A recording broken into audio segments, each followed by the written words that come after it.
I am AltJake. We have a special guest this week. His name is AltJake from the channel AltJake Takes On. Yes, sir. Thank you for having me. I'm gonna do my best to do my best Don Wayne impersonation today. You have to fill his shoes. Yeah, screaming, singing. You have to do it all. All right. If you know the words to The Look by Roxette, that's a plus. That's all I can tell you. Don Wayne's away. He's on assignment. He's trying to figure out how many sips it takes to get to the end of a bottle of Buffalo Trace. He's concentrating on that right now. He's going to make it. I'm confident he's going to make it. He's going to have an answer for us. Don, I almost called you Don. It's all Jake. good. Force of habit, Jake. Sorry about that. Jake, wait a minute. What's this? We have a mystery guest here. We got a run-in. Just wanted to tell you guys, good luck. We're all counting on you. Thank you, George. Who was that masked man with the bandana? Who was that? I don't know. Just don't call him Shirley. That's all I know. I picked the wrong day to stop sniffing glue. That was another line from that movie. Yeah. We're riffing on Airplane right now, folks. Yes. SummerSlam is in the books.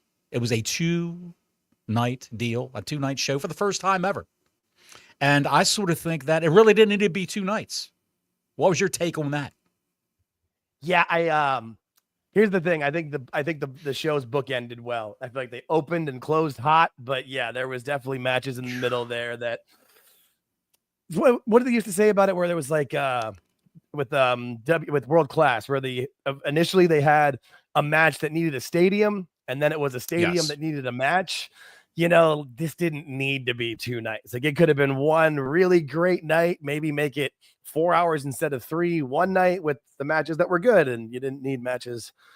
There was at least 2 matches each night that weren't really necessary, I don't think. Exactly. They were SmackDown matches, basically. Yeah. They could have been an epic episode of SmackDown before SummerSlam, or an epic episode of Raw. It seems like, before we get into the meat of the matter and what was on the show and all that, it's just we're giving our first initial impressions. It seems like the build-up for this show was completely lackluster. It really didn't all gel and coalesce until 2 weeks before SummerSlam. It started, moving parts started snapping together. Yeah. And it looked like it was just they knew what they wanted to do for their main events and their hot open, the celebrity stuff, but everything else in between, just lackluster. And the omission of certain people on the show was crazy. Like, LA Knight was not on the show at all. He disappeared. He beat Rollins in that match where he got hurt on Saturday Night's Main Event, and he disappeared. That was 3 weeks ago. Yes, Julia, the women's U.S. champ. She defended her belt again on SmackDown, not on the main show, which it sort of makes me think that they have no faith in Julia right now.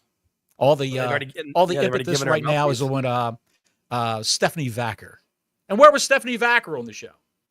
Right, a hot talent like Stephanie Vacker. Yeah, they should have shown her during the women's triple threat, because she's facing the winner in Paris at the end of the month. Like, yeah, at least have her there. Oh, exactly. Yeah. It would have been a great facet of the show to see the people that weren't booked to show up and get involved, maybe in a match, ringside commentary, things like that, backstage. I know we saw the New Day hawking pizza with Alpha Academy, the remnants of Alpha Academy. And by the way, where's Otis? Otis is gone. He's been gone for a month now. They had pizza. Where was Otis? He was the one who should have been there. He would have been the one to eat it on screen. He would have folded one up like a taco and ate it just in one bite and shoved it right in his mouth. Rolls it up. Yes. It was I just thought that it was SummerSlam was too much for the 2 days. Yeah. It could have been a nice 4.5 hour show. Well, yeah, exactly. With key matches. Yeah, because both shows, like, if you look at the first night, like, they started off with, Roman and Jay versus the Bronze was great. Great hot open. The crowd was into it. And then even the women's tag title match, the crowd was more into it and more behind Charlotte than I've seen in a long time, which was fun to watch. And then it just slowed down to a crawl. Like, it did. Yeah, do you need did the Sami and Karrion Kross? Unless Kross was going to win that match or turn Sami or have a big moment of it, Why isn't that not tonight where it's a big match on the Raw after SummerSlam? I don't know. I'm with you on that. I just feel like they were trying to fill out the cards. Exactly. And all the rumors of Karrion Kross not re-signing his contract. Why would they put him on a major pay-per-view if he did not re-up his contract? Why would they do that? I know he lost, but he was featured fantastically on the show, had his full entrance, got a lot of offense in. Don't get it. Don't get it at all. Let's go down to matches one by one. Let's start out with the first match, shall we? The first match was Cardi B versus the teleprompter. She struggled with the teleprompter, and it was a touch and go thing. She gave it the WAP, her finishing maneuver, and she finally beat the teleprompter and waddled backstage. Back up the ramp from when she came. You know, Cardi B, when she started out, she was a Puerto Rican club girl that used to take guys home or go back to their place, and she'd roofie them and rob them. Did you hear that story? I've heard that, yes. Yes. Yeah. Yes. No, her and her girlfriends used to do that religiously. They were famous for it. Back when she first started out as a club girl, part-time rapper, if you could call what she does rapping now. I'm not quite sure what that is. She does. I like the first club girl. That's a very nice way of saying that. That's a very nice way to put that. Well, I could have called her a whore, but I just used the term club girl. You know, I'd rather use a pejorative than a negative. I was going to go with stripper, but I mean, whore, you know, it does fit. No, yeah. And for being the host, was that all she did the entire weekend? Or was that's not a hosting? They had a little thing. They had a little thing for WWE.com where she was backstage and she was talking to, it was Randy Orton and Logan Paul and Jelly Roll and Drew McIntyre. Drew McIntyre, and she said, "Well, y'all talking like this, you know, you just fought each other." Like she couldn't understand. She was all locked up in the kayfabe. She thought kayfabe still existed in 2025. Somebody needs to show her Unreal. Yeah. Good Lord. I'm glad that was all it was. You know, just get through it, move it on. At least it didn't take up a ton of time. Dude, people were saying, "Oh, Cardi B is going to have a match. She's going to tag team with somebody." That's what they were saying months ago when she was announced for SummerSlam. I said, please I heard that her and Bailey were like spatting back and forth on X or whatever, and then people like, "Oh, well, that's why Bailey's not on the card. She's going to have a match with Cardi B." I'm like, pass. Almighty. Pass. Cardi B had trouble walking down that ramp, let alone climbing into a wrestling ring. Good God Almighty. Yeah. The first match was actually Paul Heyman bringing out the Shoe La Fala, as they refer to it now. Yes, the Roman Reigns' sneakers, his tennis shoes, walking him down the ramp with his team of the two Bronze, Braun Breaker and Bronson Reed. Good match. They faced Jey Uso and Roman Reigns. He finally came back to work for an actual match on PLE. It was fantastic. This match started so high, so fast, so up here that whatever was coming after that, you couldn't follow it. You had to have something like Sami Zayn or what actually followed it. They followed the women's tag title. The women's tag, which was good, but it was also quick. I felt like if they'd have run that women's tag, because it was under 15 minutes. I forget how long it was, but it was under 15. I felt like if they'd have gone over, they would have lost him. That women's tag did just enough to keep people in and then move on. Because you're right. The crowd was, I mean, pretty much from the time when you had Jay and then Roman both come out. I mean, everybody was into it. The ones were up. Like that was a great way to kick off the show, get a hot start. And it's smart to do it then when the crowd's got their most energy. You know, if you do that an hour to 2-3 hours later, the yeets are going to be a lot slower and a lot less, not as much yeeting. Exactly. Less yeeting, which could be a good thing for me, I think. I'm not a big fan of the Yeet Man. The Yeet Man did all four of his major moves during this match. The big four. The big four. The spear, the super kick, the spit in the hand, and the crossbody off the top rope. He did it all. Right. And he was just, I guess he was in the Ricky Morton position where he got beat down for a little bit, trying to make the hot tag to Roman Reigns. By the way, Bronson Reed and Braun Breaker are an exceptional tag team. I didn't think they were to gel that well. So good, so old school, just no regard for their own bodies whatsoever, as evident by Breaker coming off the top rope onto that table, knee first, man. Woo. Yeah. And he jacked up his knee and he just bit it. And there was cell phone footage from the crowd where he was being worked over by the medics and they helped him limp to the back. But he came out later on. Right. And like nothing was wrong. And maybe it was just adrenaline. Maybe they got a nice fat knee brace on him, shot him up with Novocaine in that knee. I'm not quite sure. Or just the fact that he's like 25. You know, like when you're 25, you're pretty resilient when you're 25. Yeah. Yes. Right. Yes. Your recovery time's a lot faster as opposed to the rest of us now. Yeah. If I did that, I would have been in a wheelchair for the rest of the year. Absolutely. I got hurt just watching him. Yeah. Right. Yeah. This felt like a big time match. It felt like it was a lot of gravitas in this match, a lot of excitement. They built it well too. Yeah, like you said, all stars. These were all stars. And having Heyman on the outside growing it too. Yeah, that was fun. What'd you think about that Bronson Reed suicide dive? or was it? Do we call the Roman like the tope con shieldo? I'm not sure what to call that. Roman going over the top and out there. There was a lot. There was stuff in that match that where they kept it. There was obviously great spots, but you nailed it with the hot tag. I thought it was great where like Breaker was holding back Jay and like singing and chanting, being just super heelish with Roman and talking shit. And then they almost had the tag and then Reed pulled him down. Stuff like that. Oh, That's tag team wrestling. That's tag 101. I'm actually excited to hear Cornette talk about this one because they did hot tags. They built it right. Like that's what a tag match should be. It was fun. And you saw the crowd get up and then down and they kept building him up so that by the end of it, they fully crescendoed. Yeah, it was a lot of fun. And you had all those, all the car crash moments, the diving and the table, guys smashing into one another. It was fantastic. I loved it. And the top rope bulldog a la Rick Steiner. Yes. That was fantastic. I said, what a callback to his father, man. It was just it was great to see him do that without actually killing anybody. He did it like a pro. I thought, if this kid doesn't know what he's doing, because I've never seen him do it before, it could end pretty bad. And Roman and Jay won after Uso did these famous splash on Bronson Reed, who I thought he wouldn't be the one to be pinned, but Breaker's got a rocket strapped to his ass. Oof. And I thought, after I saw it, I thought, that makes sense to pin Reed. So, and Reed's getting paid a handsome sum to be pinned.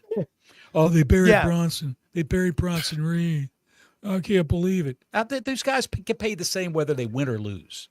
So, and the whole buried thing, like you can losing a match isn't being buried. Now, if you don't get any offensive in and get shat on, they shit in your mouth for 6 minutes while you get your ass kicked. That's getting buried. No, Jay and Roman went over, but everybody helped get themselves over. I thought everybody looked great by the end of it. And the Braun and Bronson didn't need the win, but they were able to still look strong, have some great moves, and they can talk their shit tonight on Raw. Oh, yeah, absolutely. Absolutely. The match after this, the preceding match, it wasn't that bad.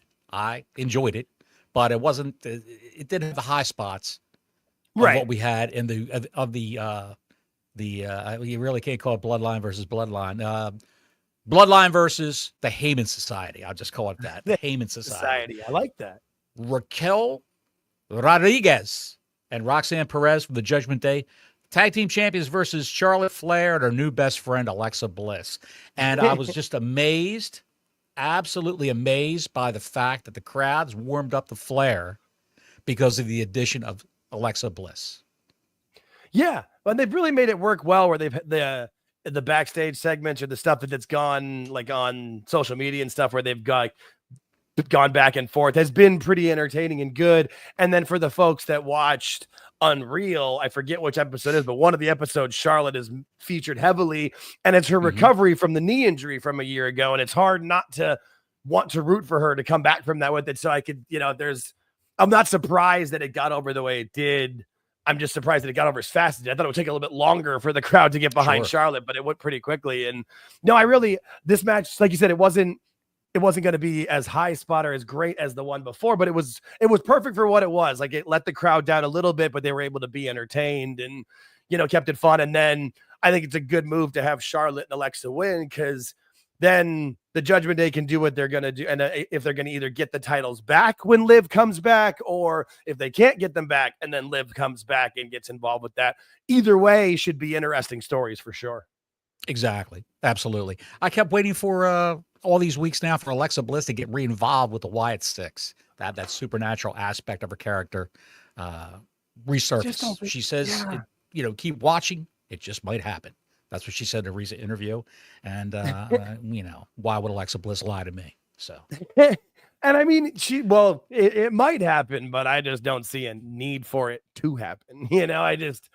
Yeah, I mean, I guess if they end up with her, it's the old creative has nothing for you. Maybe like a last ditch effort, have her go to the Wyatts and team with Nikki. But I think they're probably better with where she is. I think, but I don't know. If the Wyatt Six keeps floundering the way they're floundering, you might have to put Alexa Bliss with them. She's rehabbing Charlotte Flair's She might be career the right skin. now.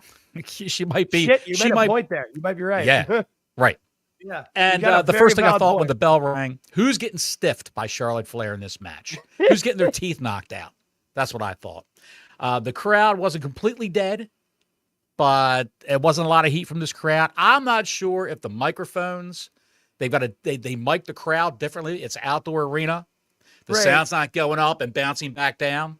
Right. Off the roof of an arena or an auditorium or whatever you want to call it. It was an outdoor arena.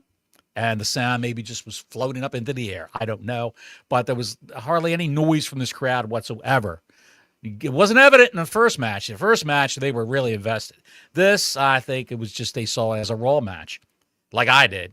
Roxanne Perez looks like a little kid standing next to Charlotte Flair. Really, and Raquel Rodriguez. She looks like a child standing there.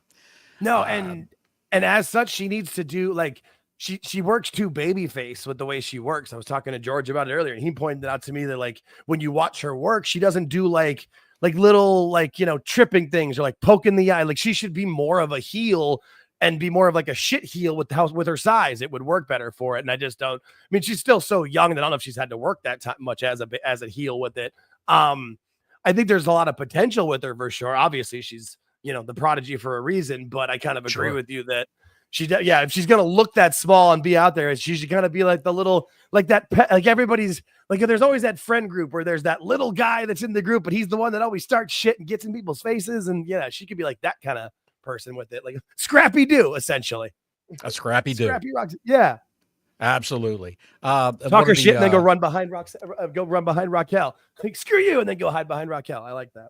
One of the craziest comments from Michael Cole on commentary. Alexa Bliss has the WWE fans on their feet.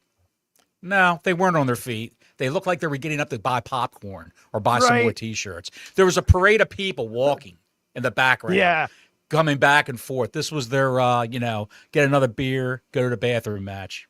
Well, and they announced early enough in the day that it was going to be Roman and Jay starting. So, if I was there, get in your seat, we're going to watch the opening match, and then I'll go, then I'm going to grab a beer, grab a hot dog, get myself ready for the rest of the show. I could kind of see that setting up. Makes sense. Bliss accidentally pops Flair in the face. Bliss throws a sister Abigail and Roxanne Perez.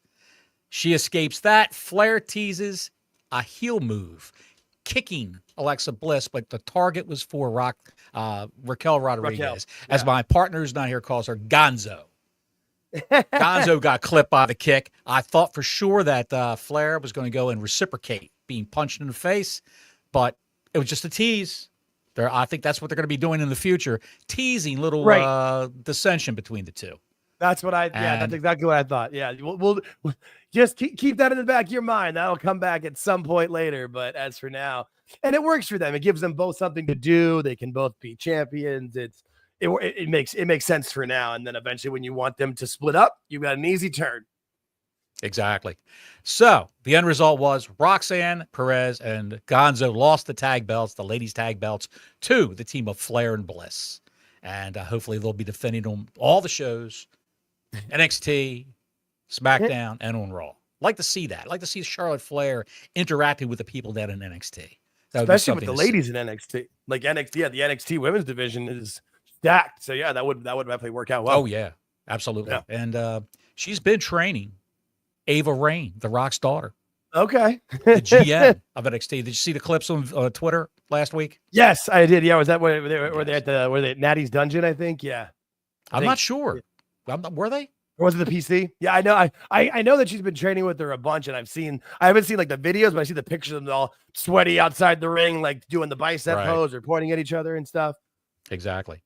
You know, you hope it works out for Ava, but she's got 2 left feet, man. She doesn't have her father's charisma either, or gift. Yeah, that's the problem. It's she hasn't gotten much better in the backstage segments or on the mic. You want her to, but oof.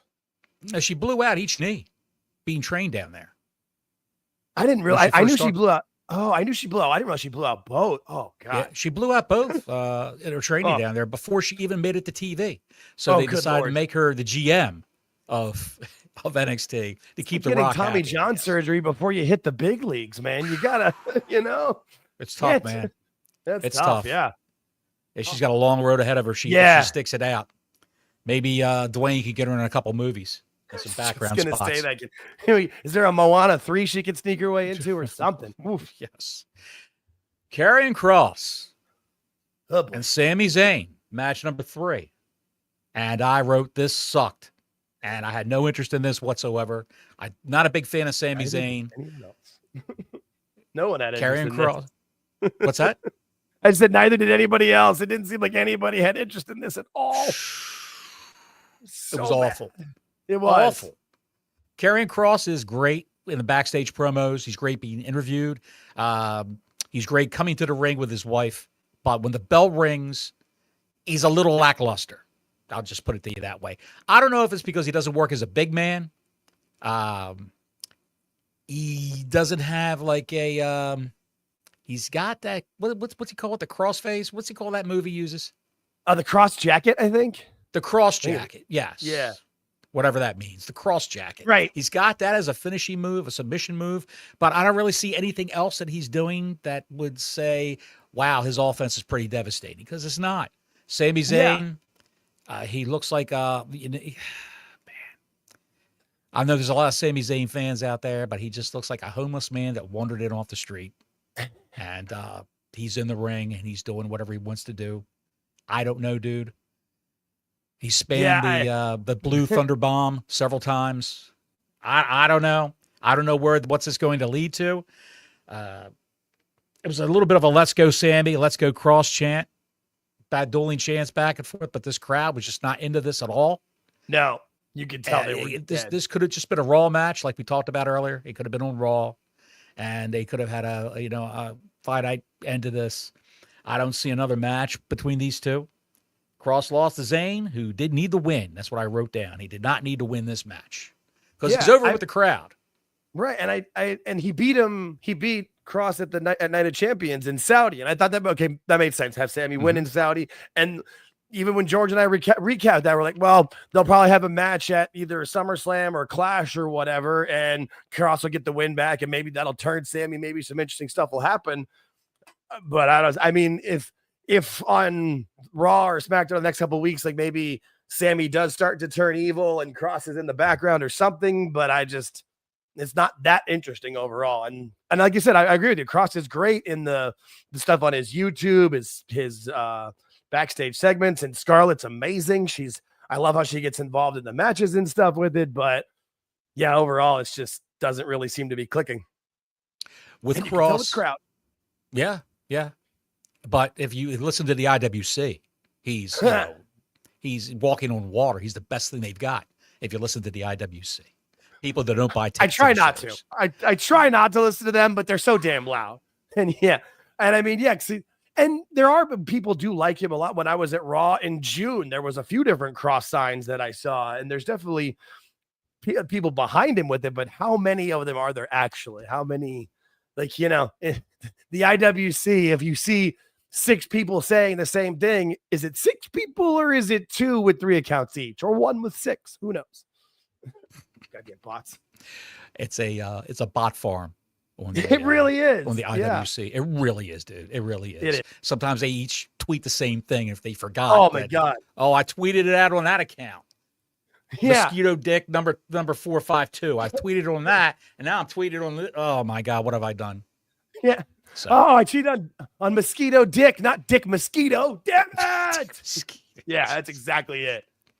Now you see people where they'll find it, where they'll post where you get 7 different accounts that have verbatim the exact same tweet. You and I get along, my friend. We are similar people. I don't think there's ever going to be a time where you and I are going to have verbatim, word for word, the exact same tweet. It's just not going to happen. Right. To have it happen 7 to 10 times in the same subject, it's bullshit. Yeah. Yeah. Okay. Yeah. We had another Hulk Hogan tribute on this show, which we didn't need to have. It was nice that Nick was there and his wife or girlfriend or whoever she is. It was nice that he was there, but maybe they just wanted to do it on a PLE for Hulk Hogan. I don't know. Yeah, I think it was more like, oh, here was this record at SummerSlam. All the thing was for me, unfortunately, when they said that, all I thought of was the Hulk lie where he said that he was at SummerSlam 92 in Wembley, and you're like, no, you weren't, but you were at the Hulkster in heaven stuff. But yeah, at least it was quick. I thought they were gonna go back to the video package they did the last couple so weeks. did I. I. Again, yeah. So did I. It's a great video package, but like you said, we don't need it again. Thank God it ended, and they did do the prologue video package, the same one they've been running on all the other 3 shows. Yeah. But hey, he's at a better place. The Hulkster is. Match number 4 was Tiffany Stratton versus Jade Cargill, and Jake, I was surprised by the fact that this only went 7 minutes. I was surprised. I mean, it's what it needed to be, though. Like, as we see it with Jade, where she's got a skill set, she looks a star for sure, but I mean, from what I've seen in almost every one of her matches, there's a point where she's good at what they figured out, like what they've worked out. But if something deviates, or if there's a mistake, or if the crowd reacts different and they have to improvise, that's where she just seems to get lost. And I feel like that's why this match was 7-8 minutes where they were like, and they didn't. And Jade needs somebody in the ring with her who's like a ring general who's been doing this forever, or not forever, but 10, 15 years. Tiffany's been at this 4 years, and that includes her training with Greg Gagne. So it's not like she's had that much, and she did well for what she was trying to do, but you could even see in Tiffany, she's like, fuck, I got to be the leader of this. I've got to run her through this. I've got to really, and it seemed like it kind of held her back a little bit. Yeah. You're absolutely correct. Absolutely correct. It was a 2 baby faces that people didn't want to see fight. They didn't want to see this match. No one wanted to see it. They wanted to see Jade versus Naomi is what they wanted to see for the belt. That's what they wanted. Or Jade versus Bianca Belair. But Bianca Belair's out with that hand injury. So I'm not sure where they're going to go with Jade now. I know she's going to be filming a movie soon, which a lot of these people are. They're going to be gone for a while. Cody, Roman, they're going to be filming movies, and you're not going to see them. So I don't know where these storylines are going to end. Be interesting. I did it for Bianca storyline. Just got dropped like a hot potato because Bianca's hurt. Right. This match was just boring. 7 minutes of bullshit. There was no heat for any of this. I had no interest in this. The cartwheel by Tiffany Stratton, spamming the cartwheels.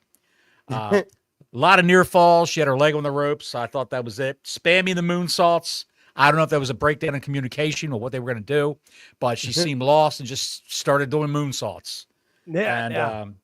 Jade tried to do the jaded off the top rope, and she failed at that moonsault from Tiffy, and Tiffy retains the match. I mean, retains the title. And I didn't like any of it.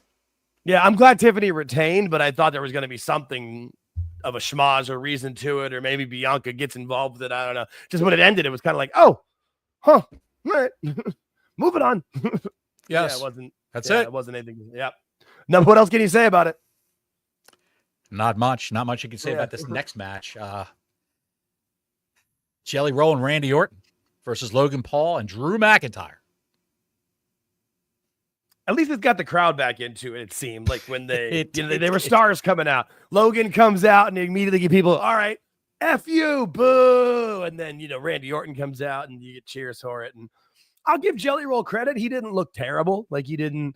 I mean, I was surprised he took that splash from Logan. I'm not sure if I would have. I thought for sure he was moving. I thought every bone in his abdomen was just destroyed. Yeah. Logan Paul.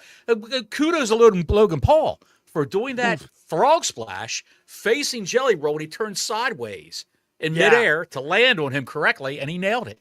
Unbelievable. Yeah, and with the glasses that recorded it, like it was a cool. I mean, he goes viral for a reason. And I thought for sure the visual was gonna be Jelly Roll rolling out of it so that Logan had, but no, it was good. And he sold it in the after show from what I saw too. So I mean, that's all you can ask of a celebrity is actually like put in the effort, give a shit, like don't make it look like you're faking it. You know what I mean? Like put out the effort. Yeah. So yeah. All I can say is Jelly Roll's no bad buddy. That's all I can tell you.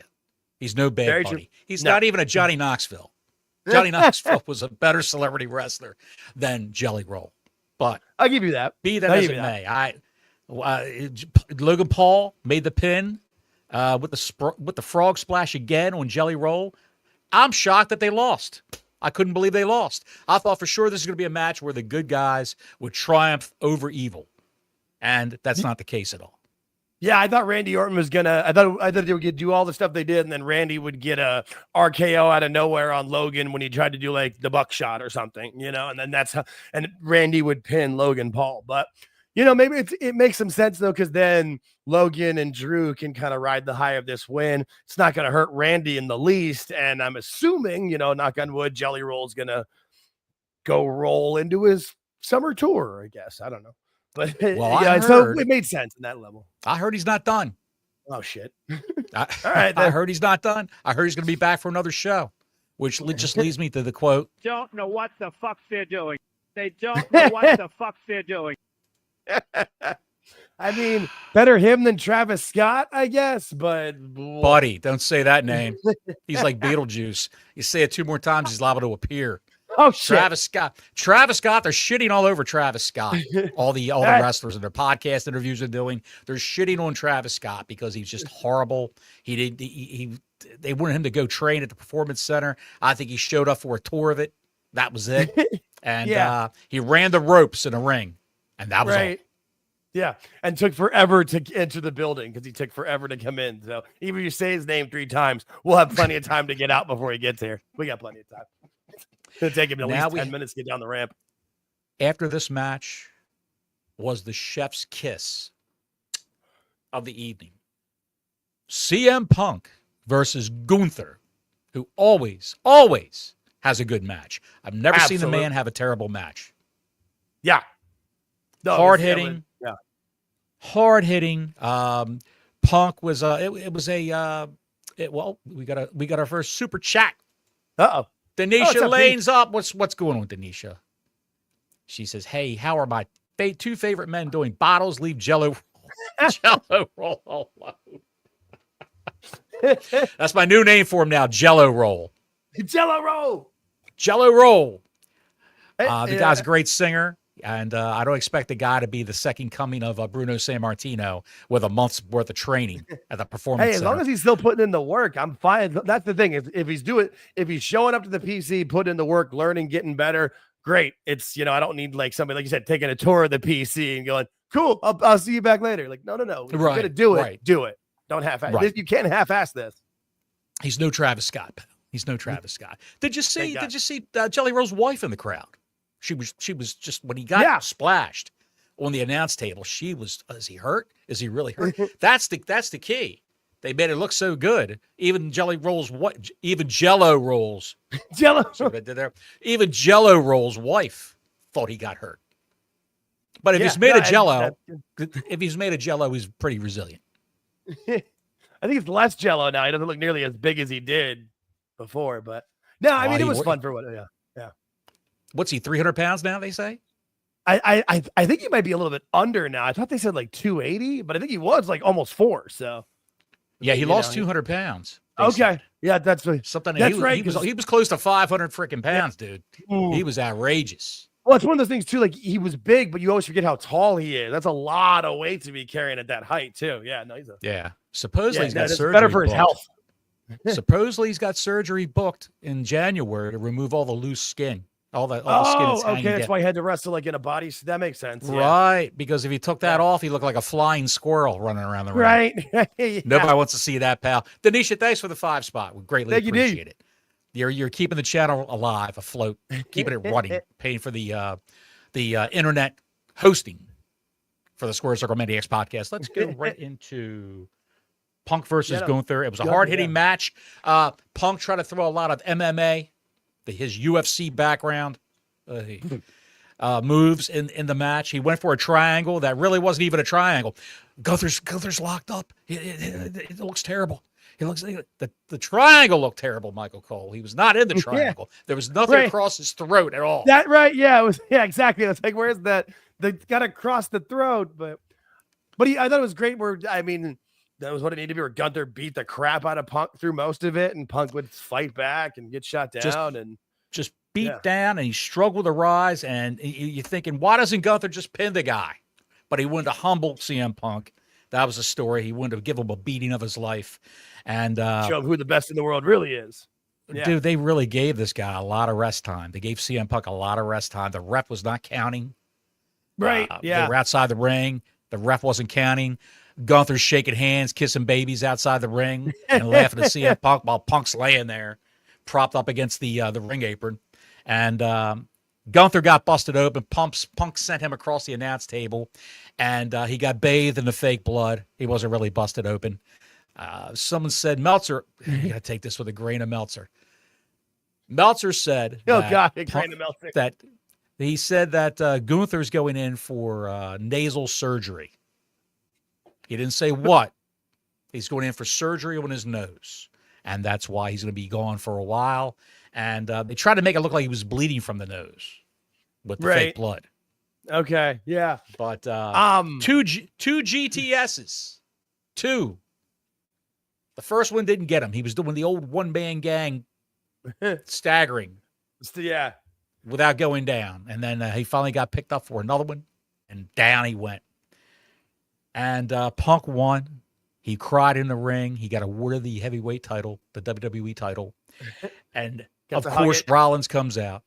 And we talked about it on this show. Don and I said that it's a work. He's not hurt. It's a work. Guys like that get hurt, and the next day or 2 days later, they're down in Alabama. Yep. Dr. James Andrews. At that orthopedic clinic down there, getting surgery, getting repaired. Liv got a separated shoulder. She was down there the next day. So the faster they get operated on, the faster they can come back. That's the focus when a talent gets hurt. And Rollins was never. He didn't even get an MRI because he was too swollen, supposedly. Right. That was all we heard was the MRI with the swollen, and then you saw the one video where he's on crutches for a quarter of a block with his daughter. That was all you saw, and people, I give George, my co-host, credit. He, from moment one, he was like, nope. He's like, I've had 17 knee surgeries. He's not hurt. He knew it, and he gave valid enough reasons. I was like, yep, I believe you. I was fully with. That's why I thought the way they did it was great. Where if people still were buying the kayfabe of it, he came out and it's your days are numbered. When I'm healthy, I'm going to come after you, and then walked away and then stopped. I thought that was, even if you knew it was coming, it was just like, well, that's how you do it, though. That was well done. I enjoyed it. And then he runs down. Have you seen the fan videos of Paul Heyman running behind Seth yet? Yes. Yeah. They're going to give Heyman a heart attack. Yeah. He'll be the next one in that company to get fitted with a pacemaker. If anybody listening has it, just search on Twitter, Heyman and Walrus, because somebody had it where he runs like a walrus and they nailed it. Yeah. No, it's funny. It was a good way to do it, though. And it fits the story. What's Punk, or what Seth said since Punk came back? You're not going to be world champion on my watch. Even if you win it, I'm still going to take it. So I thought it was done well, and really not saved the night, but really ended on a high note and kind of made you forget about, matches 3 and 4 that were kind of shitty. Like I said, the first 2 and second 2 matches were great. For me, on both nights, really, just have just those matches in one night as opposed to 2 nights. We probably would have had a better pay-per-view. But you would have. What do I know? Would have.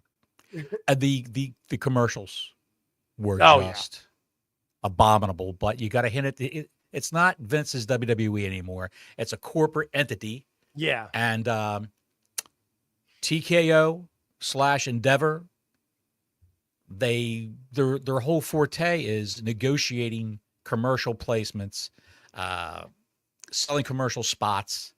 That's what they do. They're an entertainment company. They deal with networks, streaming services all the time. They're an entertainment company, and they're very, very well versed in where to sandwich in the ads. And when I forgot what match it was, I'll just say it was a ladies tag match. They're coming to the ring in the top left corner. Papa John's. Yeah. In the top left corner of your screen is the Papa John's logo for like 5 minutes. I wonder what they paid for that. Well, and if you notice too, like obviously they have it on like the digital banners around the outside of the ring and on like the apron and stuff. And, you know, for George and I, when we do our show, I usually put up different pictures in the background. I've noticed during the, like every single picture of a match, you can see whatever advert is sponsoring the match. You can see it. Like this match, you see the drumstick logo or whatever logo. And it's like, that's what they're paying for those great wrestling pictures that are iconic. If you've got the Papa John's ad behind it, that's free advertising for Papa John's, you know, forever. So it makes a lot of sense of why they do it. What they really wanted to make some money. Yeah. No, my wife bought the last time she at the grocery store, the variety pack of drumsticks were on sale. There's a big giant WWE logo right on those suckers. So I think you see it, it makes it's making them a lot of money. So it makes sense. And I've taught myself with the PLEs now to like know when the commercial's on. That's when I'm gonna hit the bathroom. That's when I go grab a drink. Like I try to make it so it doesn't feel as shitty, but sometimes you sit back down and you're like, man, I was up for 6 minutes and we're still come on, lower the cage. Let's go with this match. Oh, absolutely. Absolutely. If they were to, if they really want to pick up a new sponsor, what they should do is, WWE, if anyone, or TKO Endeavor, if anyone's watching, which I highly doubt, but if anyone is watching or anyone's going to be talking about this to one of those people, call Juergens. Have Juergens be a sponsor for your content, your PLEs and your TV shows. You'll bring in a lot of AEW fans that way. Right. And I mean, yeah, instead of sponsoring the women's tag title sponsored by Juergens. Yeah, no, I get it. No, it makes sense. Yes, that's what they need. Yeah. That would be amazing. The AEW gargoyles. The AEW gargoyles. And, you know, they were all, and Meltzer, they're all rewriting history now. All the dirt sheet guys say, oh, we knew it was a work. We knew the whole time. His injury was a work. And Meltzer even said, when it first happened, oh, it was supposed to be a work, but it turns out he's really hurt. What? What? Yeah. It was supposed to be a work, but it turns out he's really hurt. He's really hurt, and he's got to go get surgery. It's not good. He's going to be out for a few months. What? Yeah, okay. or maybe he's fine. They give you 6 different things that could happen, and so when one of them is right, no, they didn't predict it. They gave you options. They covered their bets. That's like if it's a 10-horse race. I bought all 10 horses I bought to win. I'm gonna win one of them. You're still gonna lose money. Come on. Absolutely. Well, now let's go to night 2. Night 2, which started out hot with a good match. Yeah. Naomi versus Naomi the champ versus Io Sky and Rhea Ripley. And Naomi's father and his little combo, his little band played her theme song as she made her way down the ramp. And Dad even came down the ramp playing guitar, which I thought was a nice touch. That was awesome. As somebody, you know, I'm an only child and my dad was my best friend, but he died in 2000, at the end of 2008, very suddenly. So father and son, daughter, like that stuff. It's one of the reasons I'm such a big Cody fan, because I love Dusty and I love that kind of stuff. But like when they said that was her father and you could see her face just beaming with pride and his face like if that didn't get you at least in a little bit of the feels, who are you? Like that? That was cool for me. Like that was awesome. And then I saw Naomi post a couple of the pictures they took backstage. I think it was before the match, with like the professional shots of the two of them walking and stuff. It looked really cool. So that was a great way to have her come in an entrance. And man, Naomi's really pulled off this heel run. She has really rejuvenated her career with this. I think that she's made noise in interviews about 6 months ago. Says she wants to have kids with Big Jim. She wants to have some kids before she gets too old. Right. And I think that this may be her last year. So she's doing all the things she really wanted to do. Going out on a high note. This last year. Yes. She sees Becky Lynch. She sees Becky having kids. She sees other people there, like the Garganos. Having kids. So she wants it. Alexa Bliss, her kid is with her all the time on the road. Right. Yeah, and so is Becky and Seth's kid. I think the child's name's Rue. She's always with them. So yeah, it makes sense. Make it work. Yeah, absolutely. Naomi did something that made a lot of sense at the beginning of the match. She stepped out and let the other two I thought fight. that was great. But the other Great two heel refused to fight. They refused to fight. They just told her to get back in the ring, and when she wouldn't get back, they went on different segments of the ring to come out, the close her in, they get her back in the ring. And these girls put on a clinic. Yes. In this match. It was just absolutely fantastic.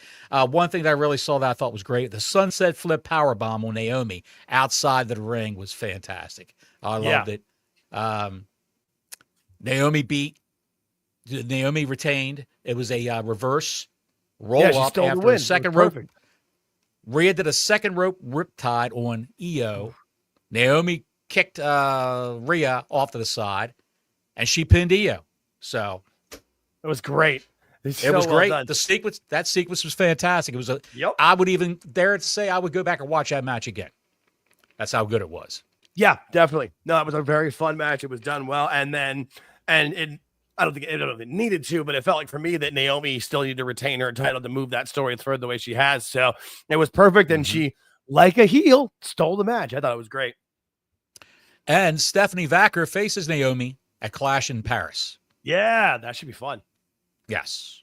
She even said that they did a little pre-tape on WWE.com with Stephanie. Okay. Just her backstage. She said, "You're on borrowed time. See you in Paris." That should be a good Number match. 2, the second match of the night was the multi-team TLC tag team match. Scrum with all these teams. Just too many to talk about. Too many teams for this match, in my opinion. There was too many. Too many teams. I'll just talk about the high spots that I saw that really interest me. Axiom jumped up on the top turnbuckle and grabbed Angelo Dawkins, and they both did a top rope Spanish fly through a table that Ciampa was laying on, but Ciampa beat feet and got the hell out of Dodge before his head caved in. And saw that. It was unbelievable. Yeah. To go that distance in a Spanish fly. Dawkins is game for anything. Dawkins, if they ever split up the Street Profits, and it's going to happen, unfortunately. Right. Dawkins, I hope he's not the Marty Jannetty of the team. Right. Yeah, no, you hope they both can succeed. Yeah. Good competitor, power man for the team. And I hope he survives. He's really like I don't want to say slim down, but like trimmed down to where now he's more lean. Like he's still a big guy, but now he's a bit more lean. And but he still has his strength and he can move better. And and I feel like if I was him in his shoes, how often have you heard about when people say, "Oh, they're going to split up the Street Profits and Tez is going to be a future world champion. Montez Ford's going to be amazing," and he is. But if you're Angelo Dawkins, you got to be like, "Well, what the fuck? I'm here too, bro." Like, I can do this too. And if I was him, I would be extra motivated to not be the Marty Jannetty.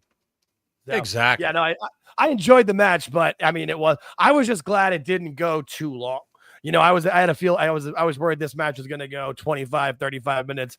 Unfortunately, that was the next match, but I think it was like 17, 18 minutes. It was less than 20. I saw when I looked up. So that was good. It was what it needed to be.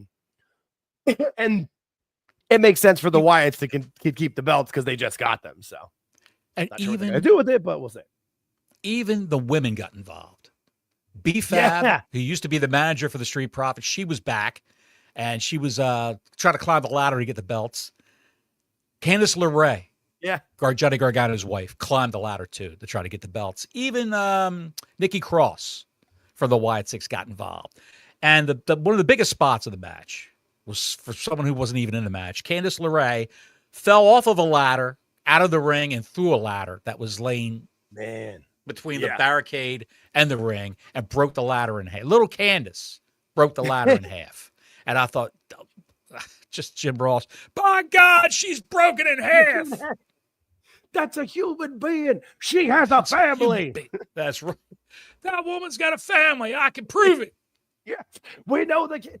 I felt like Candice is smart enough to realize that, like, her time probably as a full-time wrestler with the roster the way it is now and who's coming up through NXT, she's pivot to a manager. It's a good role for her. DIY is a heel team, heel manager. It's a good, and she can stay in the company as long as she can with it. So it makes sense. And from everything I've heard, she's a really good coach trainer. So, it can eventually pivot that way and spend the next 20 years in the company and set your family up for life. What about Ciampa hanging from the tag belts while they're on that hook. Someone moved the ladder away, and he's hanging upside down like a bat from that hook. I wouldn't trust that at all. Let alone be hanging upside down like he was, but good Lord. It's one of those things that you have to move it because, you have to like one up what was previously done. And like we've seen Jeff Hardy hanging there upside, by his arms and getting speared. What can you do? I'll hang upside down. Yeah, no, that's. Speaking of Jeff Hardy. Hardy. For do that. Yeah, I'm with you. I'm not Speaking doing of that. Jeff. Speaking of Jeff Hardy. They were in the crowd. The Hardy Boys were in the crowd. And the Dudleys, and they promoted Bound for Glory. Mm-hmm. Now that is a partnership. That is how you work with somebody else in another promotion and help them. And yeah, it's putting over what your fans know, but hey, do you want to see the Dudleys and the Hardys in one last match? Bound for Glory is in October. Oh shit, I didn't know they were down there. Like how many people, because we're in the world and pay attention, know what's going on, but the amount of WWE fans that actually pay attention to what goes on the internet is very small. So, I was probably sure there's a lot of people that saw that last night were like, hey, I'll watch that, or I'll get TNA Plus or whatever. That's cool. I'm excited. Right. Devon Dudley has been cleared by a doctor. He had heart problems for years. Cleared by a doctor. He lost a lot of weight working with that Diamond Dallas Page. Right. And they say he's healthy enough for another match. They can hide his limitations in a TLC match. I don't know if he could do the waz up off the top turnbuckle. Right. But they may have to flip that roll around, have him hold the legs up and have Bubba Ray do it. But hey, God bless those guys. God bless those guys. They're in their 50s, and if they can, get a paycheck, have one last run like this. Hey, they can do it with the Hardy men. Matt Hardy's in the crowd with his legs on backwards, walking around like an automaton, doesn't know where he's at. Jeff's looks like he's sober, I guess. Hopefully they can all stay healthy to have this one banger of a match, which is probably going to be pretty ugly. But that's what I was just thinking. I'm like, I just hope everybody comes out okay. Yeah. Yes. Third match, night 2, a marathon. The IC title, Lyra Valkyria versus the champ, Becky Lynch. And Becky's got a new theme, by the way. Right, yeah. Which you heard the new thing? Which I feel like that's Seth needs to do. Like heels need to get rid of the theme, and then you go back to it when you become a babyface again, like AJ Styles did. Right. Yeah, no. Yeah. Exactly. And that theme is sponsored by Papa John's. Or sponsored by Drumstick, or whatever movies go out. Yeah. No DQs, no countouts in this. Lyra Valkyria is in great shape. She's a great wrestler. A bad promo. She's a little lackluster in her promos. You can always work on that in front of the mirror in your hotel room. You can always work on that. But her wrestling acumen cannot be denied. She's a great wrestler. Same thing with Lynch. She's probably guided through the match by Becky Lynch, who is a female ring general. A lot of business outside the ring with kendo sticks, toolboxes, crowbars, all the craziness. Lyra took a toolbox right to the shoulder, and I didn't see her try to block it or anything like that. She zip tied Lyra's hands, beat her with a wrench. She finally went underneath the ring and got free, and Lyra was about to be murdered by the crowbar, but she got saved by Bayley. Bayley came back to save her friend. So, Lyra Valkyria. Not really a friend, but she hates Becky, so she's going to interfere in that. Enemy of my enemy is my friend. Yeah. That's right. And Bayley threw down the crowbar, and she punched Becky Lynch, and there's a little piece of business there. Lyra got back in the ring and tattooed Becky Lynch through a table, which was a great spot, but didn't see that coming. And Bayley accidentally, when Lyra was at the rope, she tried to punch Becky with a chain wrapped around her fist, but caught Lyra. Becky pinned Lyra, and Becky won, and Lyra gets no more rematches against Becky Lynch as long as she's the Intercontinental Champion. I liked it. I thought it was a great match. That's all I can say. There's some people in the chat, though, like women's wrestling. I'm not going to name names. But I thought it was a good match.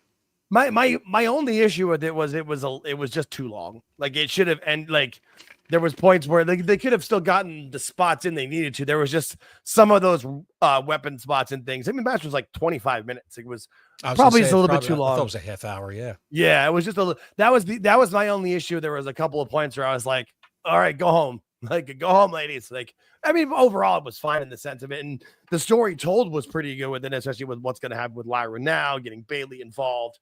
Like, it was definitely good for what it was within that. I just thought that's when I saw it, I was like, no DQ, no count out, no end. It just didn't seem to end. Solo Sikoa versus Jacob Fatu in a steel cage for the IC title. No, U.S. title. The U.S. title. Sorry, the U.S. title. What'd you think of that match? I mean, I enjoyed it for what it was. I just didn't feel like why was it in the cage? It didn't seem like they used the cage enough in Sparks. I mean, there was some stuff at the end and then afterwards when Fatu like jumped off of it and did the moonsault and stuff, but just didn't seem like it had. Didn't need a cage.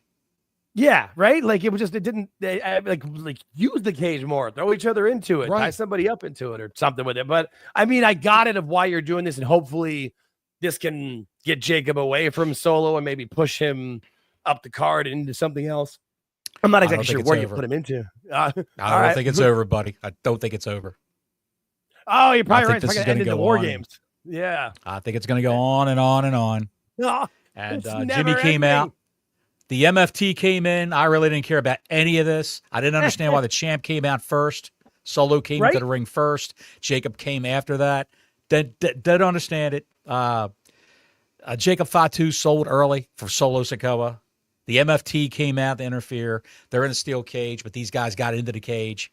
I don't understand it. It's just Jimmy came out to try to mitigate the advantage that they had. Try to. Jacob had a chance to leave, but he didn't. He told the ref to lock the door. Right. Yeah. And then he gets handcuffed to the top of the cage by Tala Tonga. Tala Tonga handcuffed him. You know, the tallest Tonga. He's the tallest Tonga. Yeah. Solo tries to leave. Jacob breaks the handcuffs. And the cameraman didn't pick that up completely at all. Didn't put a lot of effort into it. He just jumped down and the handcuffs broke. And Solo won by actually escaping the cage as Tala Tonga slammed the door on Jacob's head. I thought Samoans had hard heads. Right?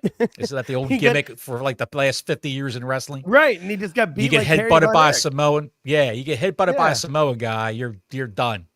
Or if you hit them in the head, they just shake it off and no sell it. Well, maybe, I don't know, because it was the tallest Tonga hit him with it. Yeah, I don't know. I feel like the cage, not only was it not necessary, but I feel like a hindrance at certain points in it with the way it was done, just the way the match was laid out. But I mean, it was fine, but it just wasn't anything special at all. Now, granted, there was another one that wasn't that long. I think it was less than 15 minutes. So it didn't get stale, but just didn't seem to need the cage at all. So the match after this was AJ Styles versus Dominic Mysterio. And this is another match I didn't care about. It could have been a Raw match. I was, playing on my phone, took a squirt, got another drink, got another piece of pizza, let the dogs out. Just was not interested in this whatsoever. In a real world fight, AJ Styles would completely wreck Dominic Mysterio. Does Dominic have it in his contract? He doesn't have to lift a weight. Seriously. I don't understand it. The man doesn't work out, doesn't lift any weights. He runs around the ropes, of course. Probably he does a great frog splash, but he's got those skinny, pencil-thin arms with the tattoos to hide the fact that he's got skinny, pencil-thin arms. You're not hiding it, Dominic. You look horrible. I don't care how many chicken tenders you eat. You gotta fill out the body meter.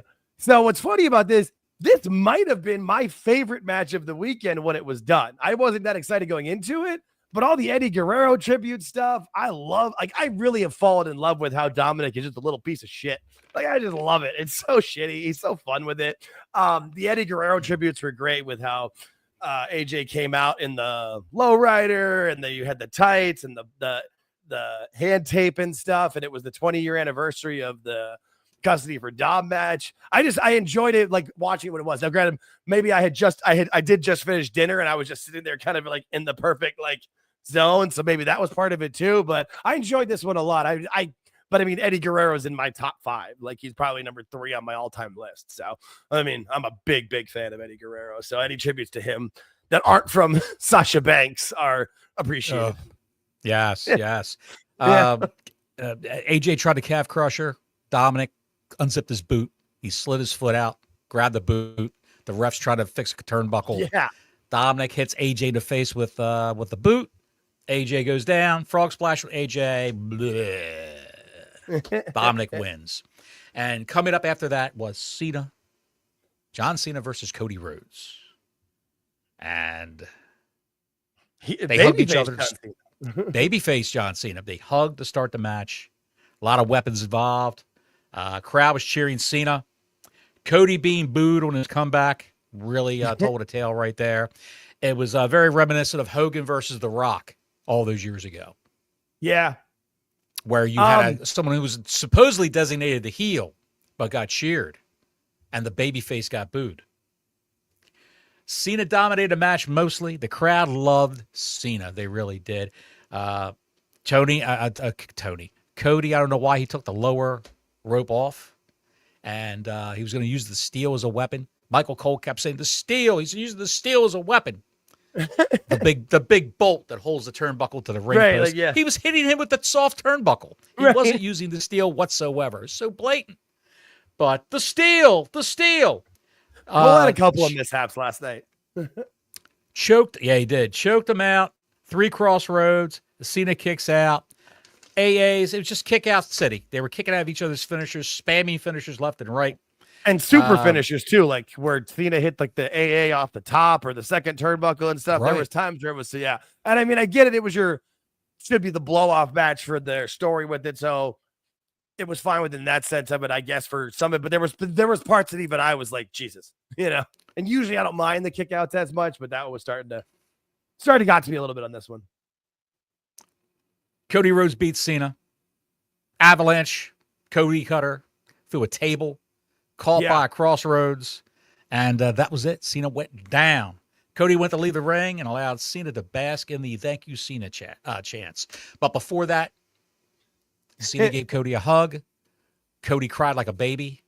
And yes, I'd like to know what Cena said in his ear. That would have been, that was probably a passing of the torch to that's Cody what it Rhodes. seemed like. That's what should have happened at WrestleMania, but Rock and Travis Scott bombed that out. So I feel like this was the makeup, where it's like a makeup call in sports when the ref gets a call wrong. So like this was like the makeup match. Like we fucked up the Mania main event. We'll get this one right.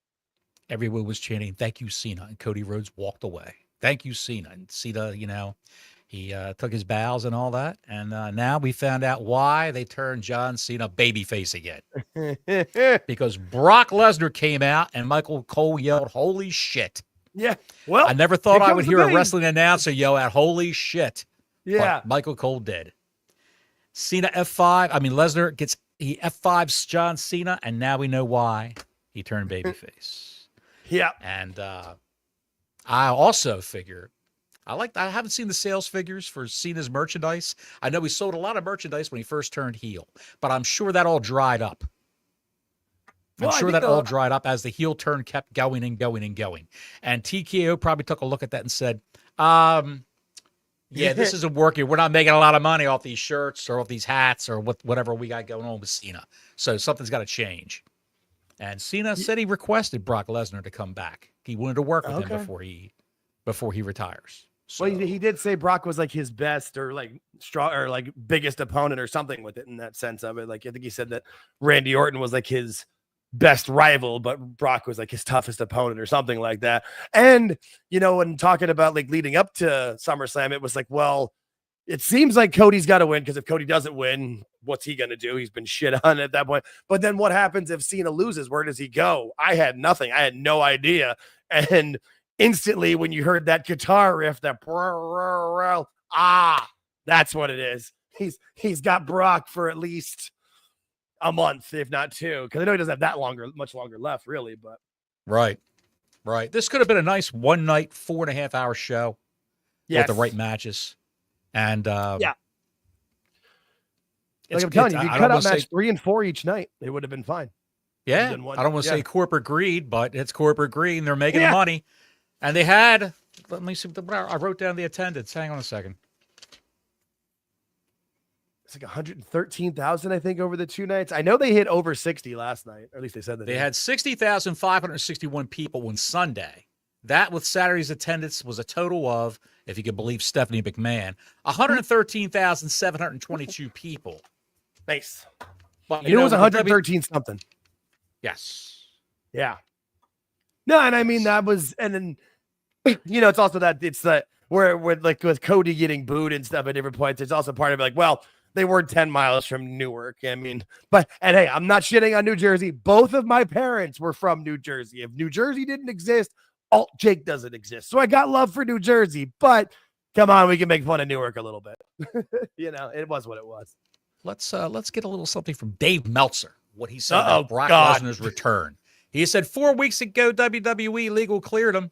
I do know everyone figured this out, but I can tell you also factually that the reason they didn't do the press conferences was because of this angle.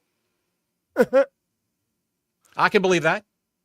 I can believe that. And they're all losing their minds. I'm not going to mention the Twitter account. I'll just read what the member of the IWC posted.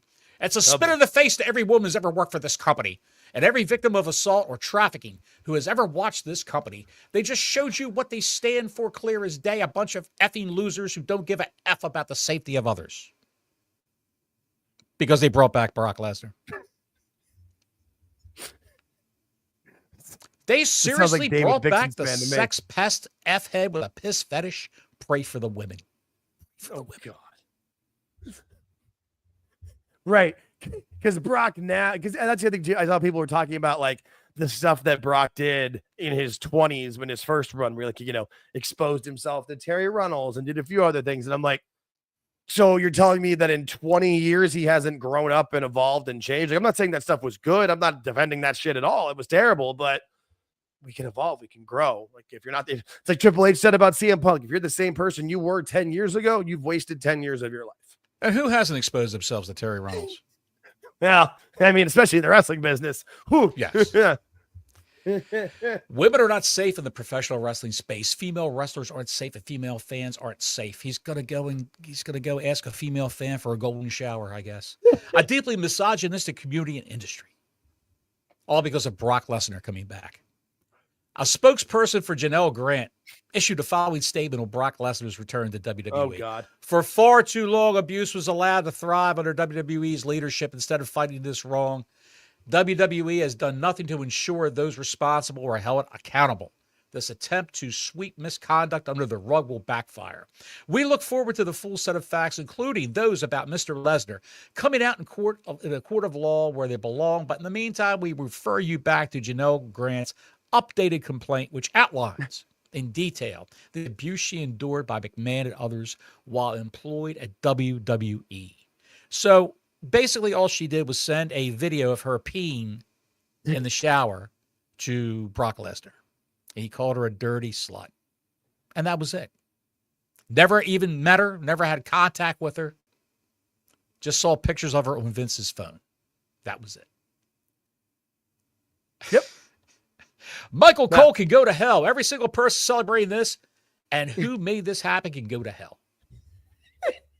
Here's Air Gold. You know yes. Air, right? From Twitter. He says, yes. WWE clearly thinks he can get away with everything they've done this week. Will Fightful, PW Insider, Wrestling Observer, Body Slam, PW Torch, and the rest of the wrestling media hold them accountable this time or let it slide like always? And these are the same people who didn't have a problem with Will Ospreay taking a picture with Rob Feinstein this week. No. Exactly. The same people don't have a problem with Chris Jericho telling Kylie Ray to come into his dressing room. He's standing there naked. Right. This is the same people that have no problem with Kenny Omega and Ricochet being good friends with a pedophile, Jason Rance. Right. Yeah. They have no problem with Gabe Kidd sexually harassing Mariah May.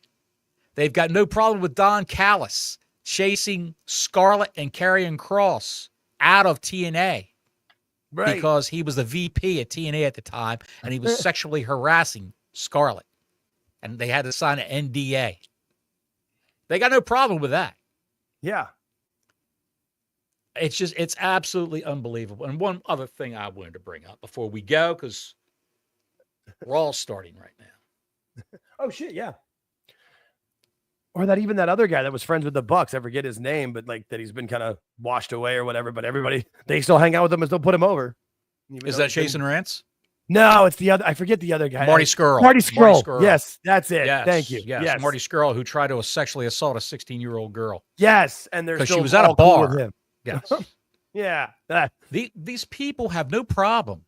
None. They have no problem with those guys, but they got a problem with Brock Lesnar, who didn't really do anything. He asked, it's no more than he asked for a picture of her rack or her ass, or if a girl asked for a dick pic from a guy. That's basically what it was. They act like he asked them for a golden shower. Right. That's what they're all asking. You know, here's a list of 10 NFL players. I'm not going to read all of them, who have been arrested for a crime. And this is data leading up to August of 2025, so this is pretty current. Xavier Worthy. He was arrested March 7th, 2025. He's from the Kansas City Chiefs. Yeah. Arrested for assault. His girlfriend refused to vacate his residence after he cheated on her. So he destroyed her property and physically attacked her. She physically attacked him. He refused to press charges on her. Jabril Peppers, assault and battery with a dangerous weapon, strangulation, and possession of cocaine. Locked up October 7th of 2024. He pled not guilty, and the case remains ongoing. Cameron Sutton from the Steelers, March 7th, 2024. Domestic battery by strangulation. He strangled his girlfriend. She passed out. She woke up. He strangled her again. She passed out. Finally woke up. He said, "Man, I thought you were dead." Rashee Rice from the Kansas City Chiefs, locked up in March 2024. Exact date not specified in sources. Collision causing bodily injury. Faces 8 charges stemming from a hit-and-run crash in Dallas where he allegedly drove a Lambo at high speed, causing a multi-vehicle collision. Isaiah Buggs, second-degree domestic violence, second-degree burglary. He was arrested in Alabama. He's from the Kansas City Chiefs, too, by the way. They've got a lot of felons on their team. Arrested in Alabama for allegedly breaking into his girl's apartment with a tire iron and assaulting her. With a tire iron. Jesus. Let's see. I'm not going to go up. Von Miller from the Buffalo Bills. Zay Jones. This is all domestic. Yeah. Oh, Von Miller from the Buffalo Bills, November 2023. Third-degree felony assault of a pregnant woman. Jesus.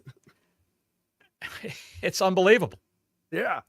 One guy, Frank Clark, he's a free agent now. He was formerly from the Kansas City Chiefs. June 21st, 2021, he was arrested. Felony possession of an assault weapon. Road rage with an Uzi. Good look. The Uzi. I don't recall seeing anywhere on Twitter, on social media, people stop watching the NFL because of these guys. A guy choked a woman until she passed out. She woke up and he was still mad at her. He choked her again. And she passed out. And when she finally woke up again a half hour later, he said, "Man, I thought you were dead." Didn't call the cops, didn't call medical for her, nothing like that.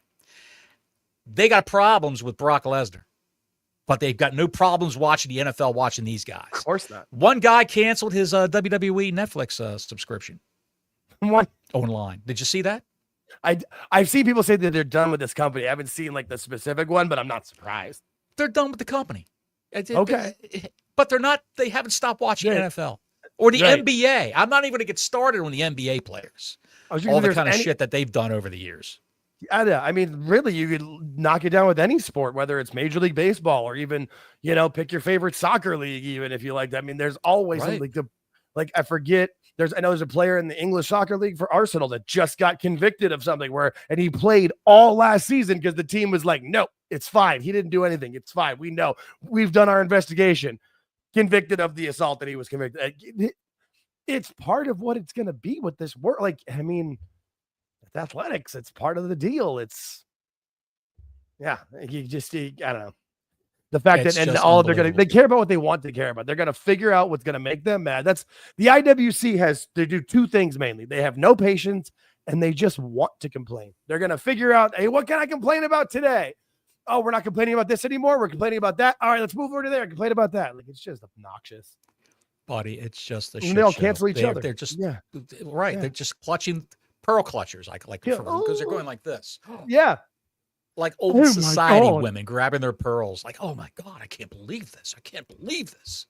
Well, Meanwhile, I never. Oh, yes, you did. meanwhile, the same people that are getting mad about Brock Lesnar and Vince McMahon and all these guys, they're punching their puppet in their basement to Sky Blue videos on YouTube and on Twitter. Oh, or OnlyFans.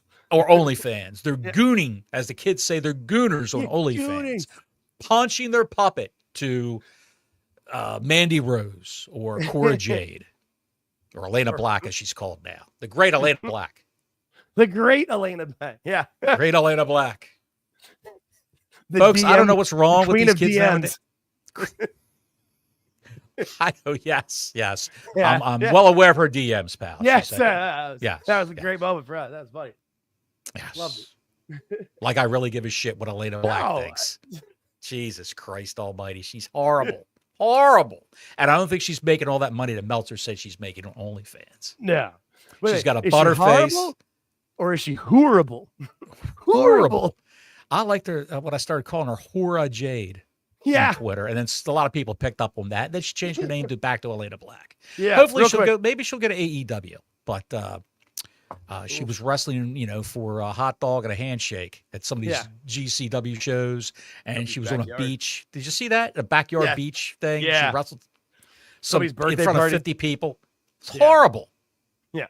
She probably thought she's going to get paid $1,000 a show because she's such a ring talent. Yeah.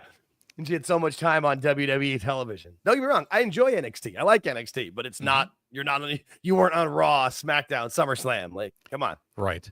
And folks, like I said on the show, when she got fired, I said on the show that not all your favorites that you see from week to week on TV, and you wonder where they went, not all your favorites are everyone's favorite backstage. That's all I can say. Right. If you're an a-hole to your boss or to your fellow workers, they're going to put you on the list.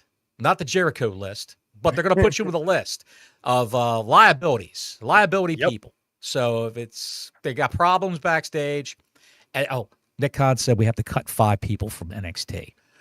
Okay, no problem. I got them right here. Right. It's just They're already written down. here. Yeah. Yeah. What's how many? All right, I got 9 on this list. I got to pick 5. Give me a second. Nail it down. Yeah, 100%. Exactly. Like, Well, I'm glad that's all over with. We're still going to have repercussions from Lesnar until he next appears. If he appears this Friday on SmackDown, it'll all start up again. yeah, And I don't know if the blowback. forward to. People say, well, TKO asked for him back. That's what a lot of people were saying. TKO Endeavor, they're an entertainment company. They're staffed with agents and lawyers at their beck and call in their corporate offices. I'm sure that they conducted an independent investigation to see if Brock Lesnar is actually responsible for anything that happened to this girl. And it's been proven he's never met her physically. He's never met her in person. So he's a trafficker. He's a human trafficker.